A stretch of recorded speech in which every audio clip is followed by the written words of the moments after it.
Apa yang menjadi faktor kunci di balik kemenangan Prabowo Gibran di lebih 31 provinsi ini, Bang? Ya, baik. Pertama-tama kami mau mengucapkan terima kasih kepada seluruh warga negara Indonesia yang telah hadir di hari pemungutan suara. Kami berterima kasih kepada yang mereka telah memilih Pak Prabowo dan Mas Gibran. Kami berterima kasih kepada para relawan, berterima kasih kepada partai politik pendukung, terima kasih kepada para penyelenggara pemilu yang sudah terlibat dalam proses penyelenggaraan pemilu pada tahun 2024 kemarin. Kami selama proses, Mas, saya kebetulan hadir di hampir semua proses rekapitulasi nasional dan kita bisa melihat bagaimana proses pada saat rekapitulasi provinsi berubah menjadi proses rekapitulasi nasional dan bagaimana paslon 2, Pak Prabowo dan Mas Gibran memimpin hampir lebih dari 31 provinsi dari 38 provinsi yang ada. Siap. Masih ada 3 provinsi lagi Ya. dan mudah-mudahan hari ini akan dapat diselesaikan 3 provinsi dan segera kita akan melihat hasil daripada KPU untuk menetapkan Pak Prabowo dan Mas Gibran sebagai pemenang pada pemilu tahun 2024. Jadi kalau kita melihat bagaimana dasar, saya rasa masyarakat sudah bisa melihat, Mas, bagaimana kemudian visi misi yang dibawa oleh Pak Prabowo dengan cita-citanya, dengan program strategis, dengan program cepat, dan bagaimana Pak Prabowo jelas membawa perubahan dengan mengikutsertakan para pemuda untuk ikut serta dalam mensukseskan pembangunan menuju Indonesia Maju 2045. Kalau kami melihat bagaimana visi misi Pak Prabowo secara tegas, bukan hanya sekedar berbicara mengenai keterlibatan orang muda, tapi menjadikan orang muda sebagai bagian daripada proses, itu adalah salah satu kunci kemenangan yang bisa membawa dan bagaimana bisa membangkitkan semangat para orang-orang muda untuk hadir di TPS dan terlibat dalam proses kampanye yang ada. Saya rasa visi yang mudah untuk bisa dimengerti, bagaimana langkah-langkah strategis yang dibawa, saya rasa itu salah satu kunci kemenangan daripada Pak Prabowo dan Mas Gibran, Mas. Ya, jadi kalau saya tarik kesimpulan, program kerja, visi misi dan bagaimana Prabowo Gibran melibatkan anak muda untuk turut serta dalam pemilihan ini, gitu ya, Bang ya? Ya kalau kita bisa melihat ya bagaimana selama proses rekapitulasi, bagaimana kami hadir dalam berbagai kegiatan kampanye dan pasca juga kemarin kita bisa melihat uh, animo daripada anak muda yang hadir dan tagline yang mereka sampaikan bahwa mereka bisa melihat bagaimana keterlibatan anak muda dan itu membawa mereka semangat mereka untuk hadir di TPS. Kita sadar bagaimana situasi kondisi politik kita, mungkin masih ada anak muda yang tidak mau terlibat dalam proses politik, yang kurang begitu peduli dalam proses politik yang ada. Tapi pada saat melihat Mas Gibran hadir, pada lihat bagaimana konteks sistem kampanye, kemudian kita punya uh, gimmick-gimmick, bagaimana kita punya visi misi yang melibatkan anak-anak muda, itu membuat banyak potensi anak muda yang hadir dan mau memilih Pak Prabowo. Saya rasa ada begitu banyak media seperti Kompas dan berbagai media melakukan klasifikasi umur dari mereka yang memberikan suaranya kepada Pak Prabowo dan generasi muda itu memiliki gap yang paling banyak dari mereka yang memberikan suara kepada Pak Prabowo. Dan itu salah satu indikator bagaimana keterpilihan Pak Prabowo bisa mengikutsertakan anak muda dan membawa anak muda terlibat dalam proses politik yang ada. Oke. Selanjutnya Bang, kita bicara mengenai peran strategis tim TKN itu sendiri. Bagaimana peran strategis dari tim TKN dalam mencapai hasil tersebut, Bang?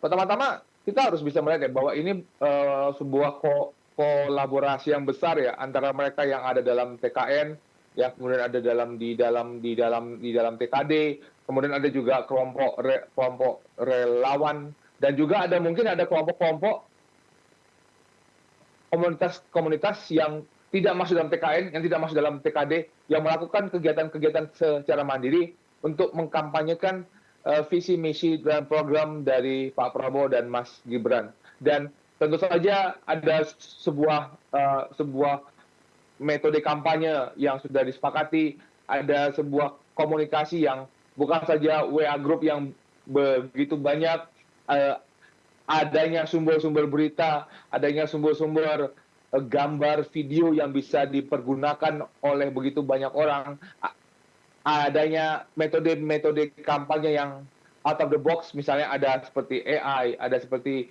kompetisi games, kemudian adanya misalnya kayak gambar-gambar yang membuat orang semakin mudah untuk bisa mengartikulasikan bagaimana Pak Prabowo dan juga Mas Gibran. Jadi saya melihatnya ada dua metode yang dipakai, Mas. Pertama, secara visualisasi, tapi dan juga bagaimanapun secara visi misi yang tercatat dalam buku visi misi Pak Prabowo. Jadi kedua itu saling berhubungan sehingga masyarakat bukan saja bisa melihat gambar yang mudah untuk dimengerti, tapi visi misi yang mudah untuk disampaikan. Misalnya seperti penguatan demokrasi dan makan siang gratis dan susu gratis. Itu kan bukan sekedar sebuah pemberian makan siang dan minum susu, tapi ada pesan yang di dalamnya, itu pesan menyiapkan generasi emas untuk tahun 2045. Dan itu sesuatu yang bisa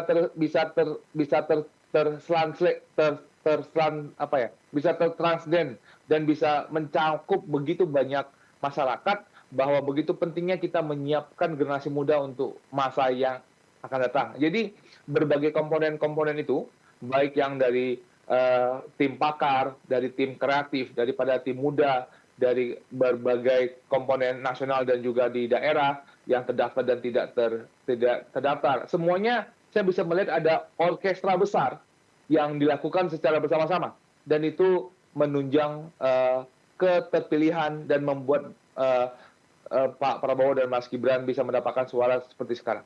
Oke. Bang Frits tadi sempat menyinggung mengenai metode kampanye. Apakah terdapat perbedaan strategi kampanye antar provinsi ini, Bang? Karena di sini ada lebih dari 31 provinsi, Bang, Prabowo menang. Apakah ada perbedaan antar provinsi untuk metode kampanye itu sendiri? Kalau saya bisa melihat ya, meskipun memang berbagai daerah itu memiliki kebudayaan yang berbeda-beda ya, meskipun hanya untuk sedikit yang berbeda, tapi saya bisa melihat untuk bisa menyamakan kualitas penyampaian pesan. Saya melihat daripada tim yang ada di sekretariat TKN, bagaimana menyampaikan sebuah pesan yang mudah tersampaikan. Bukan saja melalui gambar-gambar AI, dari memes, dari musik, dari tarian.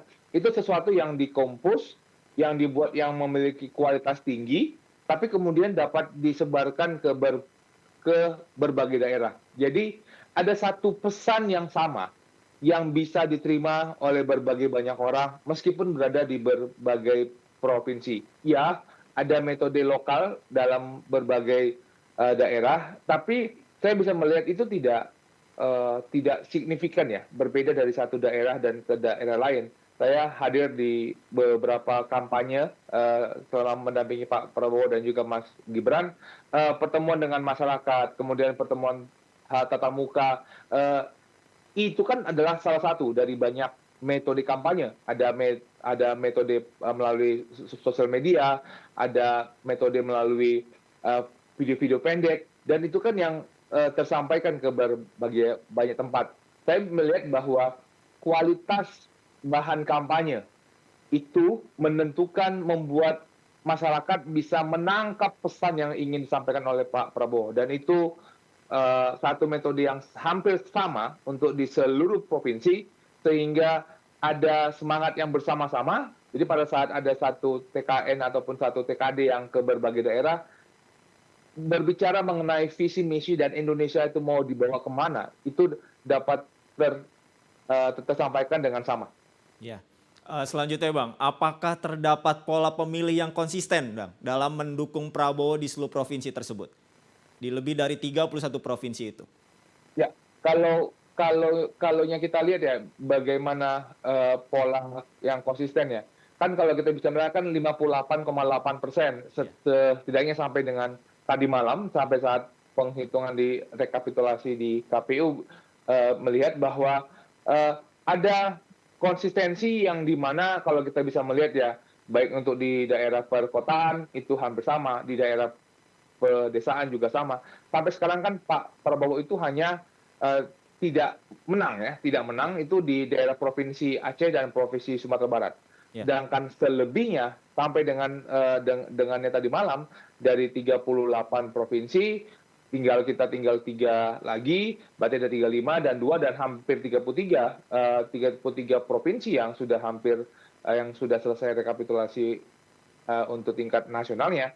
Hampir semua itu kan ada daerah perkotaan dan ada daerah pedesaan. Iya. Itu Pak Prabowo dan Mas Gibran menang. Dan kalau kita melihat berbagai survei yang dilakukan oleh lembaga survei misalnya, untuk tingkat mereka yang muda yang di atas umur 18 sampai 35 itu gap-nya yang paling besar.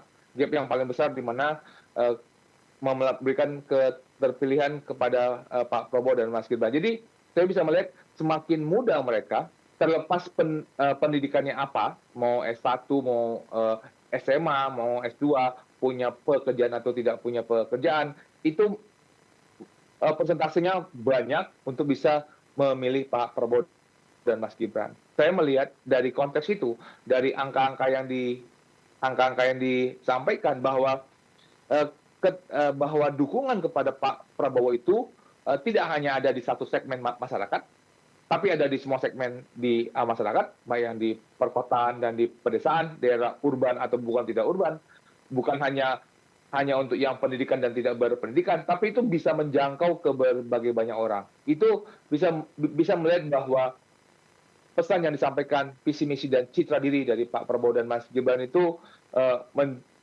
bisa mengambil hati berbagai banyak komponen masyarakat. Kan kalau kita kan bisa apa Mas, bisa melihat apakah sebenarnya mereka memilih Pak Prabowo karena gemoynya, atau karena visi misinya, atau karena orang mudanya. Saya bisa melihat bahwa itu adalah sebuah berbagai faktor ya yang saling mendukung keterpilihannya. Saya melihat bahwa gemoy itu hanyalah salah satu yang bisa menarik. Kan pada akhirnya kan masyarakat juga bisa melihat ini kemana ya Indonesia bakal akan dibawa, dan ada visi misi yang dibawa. Kemudian bagaimana kesukaannya, kemudian bagaimana ke orang mudaannya. Jadi saya melihat bahwa begitu ada berbagai komponen yang membuat keterpilihan dari Pak Prabowo dan Mas Gibran sehingga bisa mencapai angka seperti sekarang. Ya, oke. Terakhir Bang, apa harapan Bang Frits sendiri terkait kemenangan Prabowo Gibran di real count ini untuk masyarakat Indonesia ke depannya? Ya, saya tadi sampaikan di awal bahwa kami mengucapkan terima kasih kepada seluruh masyarakat yang sudah memilih ataupun tidak memilih Pak Prabowo dan Mas Gibran dalam tanggal 14 Februari 2024 kemarin.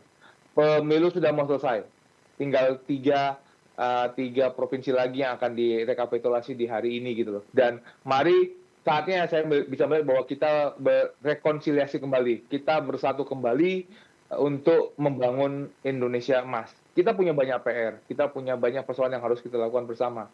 Dan proses konsolidasi, rekonsiliasi nasional sudah harus kita lakukan. Ya, mungkin ada yang akan membawa ke Mahkamah Konstitusi, mungkin ada bawa ke Bawaslu, tetapi ruang-ruang publik itu harus kita isi dengan damai.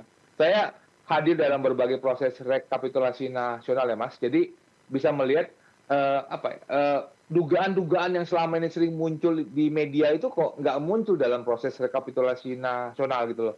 Ada keberatan terkait dengan data, mungkin adanya protes, tapi itu lebih banyak buat untuk pileknya. Tapi dalamnya pilpres, dalam proses rekapitulasi pilpres yang saya hadiri, dugaan-dugaan ataupun pelanggaran-pelanggaran yang disampaikan di media itu kok tidak ada dalam proses rekapitulasi nasional. Dan saya rasa dengan begitu kita bisa melihat bahwa sudah saatnya kita kembali untuk melakukan konsolidasi nasional untuk bisa membangun Indonesia. Dan sekali lagi kami mengucapkan terima kasih kepada seluruh pihak, kepada masyarakat yang sudah terlibat dalam proses pemilu ini.